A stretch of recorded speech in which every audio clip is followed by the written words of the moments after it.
What's up YouTube? My name's Kenneth and today I'm going to talk about the Mixup 3x3. And the Mixup 3x3 was originally invented by Sergei Markov, and he came up with the idea for this puzzle back in 1985. He had it patented, but this one was designed and made by Oskar van Deventer, and he thought to put an internal 2x2 inside of this to give it more stability.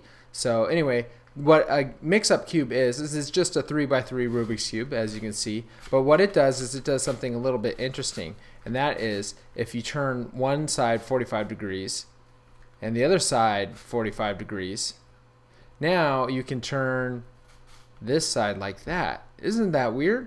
And so what it's done is it's turned, which was originally a centerpiece, it's now put it on an edge. And what was originally an edge is now a centerpiece. And so it really mixes things up very quickly. So that's why it's called the Mix-Up Cube. So Oskar van Deventer did have this 3D printed using Shapeways, and he dyed the material and stickered it and assembled it all himself. And you can definitely tell it was printed by Shapeways. It has that sound. Can you hear it? That styrofoamy sound. The turning quality is alright. I mean, it's not perfect. It does cut corners pretty decently.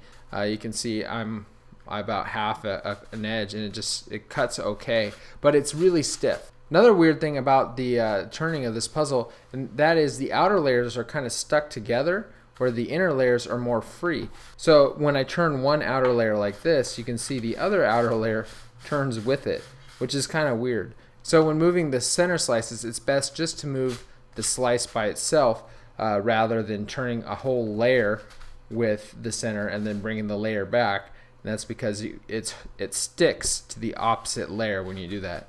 Solving this puzzle wasn't too hard. I'm not going to give my method away here because I'm sure some of you probably want to figure this out yourself.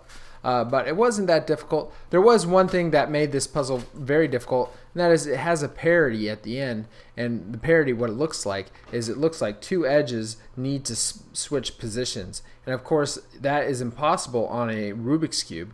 But because this isn't a Rubik's Cube and it's a mix-up cube, it's possible. So that is the only position I can't solve. And when I come to that position every other solve or so, I have to scramble it up and try solving it again. So I don't have a complete solution to this, but it's pretty close. It's just I can't do that last parity. If you want more information on how I solve this puzzle, I will talk about that in my solve video, which will come out next week. Let me do a quick size comparison. Here's a Diane Guhong, and here it is up against the Mix-Up, and the Mix-Up is a little bit bigger. So it's just barely bigger. It's hard to tell. As you can see, the cubies on the Mix-Up 3x3 are not proportional. You can see the square for the center is very large, where the square for the corner is very small. Overall, I really do like the Mix-Up 3x3. Like I said with Zygmunt's cube, I like the new aspect of this 3x3. It takes a 3x3 and it adds a new type of turning that was originally you were unable to do on a 3x3, and it makes it a little more difficult to solve, but it doesn't add a ton of tediousness to the solving. So I really like this puzzle. It's very cool. The downfall though is the turning. The turning isn't perfect. It's barely finger trickable. Sometimes it's finger trickable and other times it's just not. So it is a little stiff, and if that stiffness were taken away, I think this puzzle would be a ton of fun.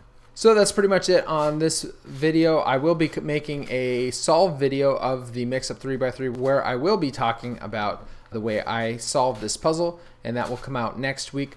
I'm actually gone right now. I'm hiking the John Muir Trail with my wife, and I'll be gone for the next 2 weeks. So I won't be able to read your comments for 2 weeks, and I hope I didn't do any misspellings in the title or description because you guys will be pointing them out and I can't do anything about it. So hopefully I got everything right. I do have videos scheduled to come live, so I will be coming out with weekly videos while I'm gone. Next week will be a solve on this puzzle, and the week following from that will be a review of the geared Mix-Up, which I really like. So that's it for this video. Thanks guys for watching, and of course, have a great day.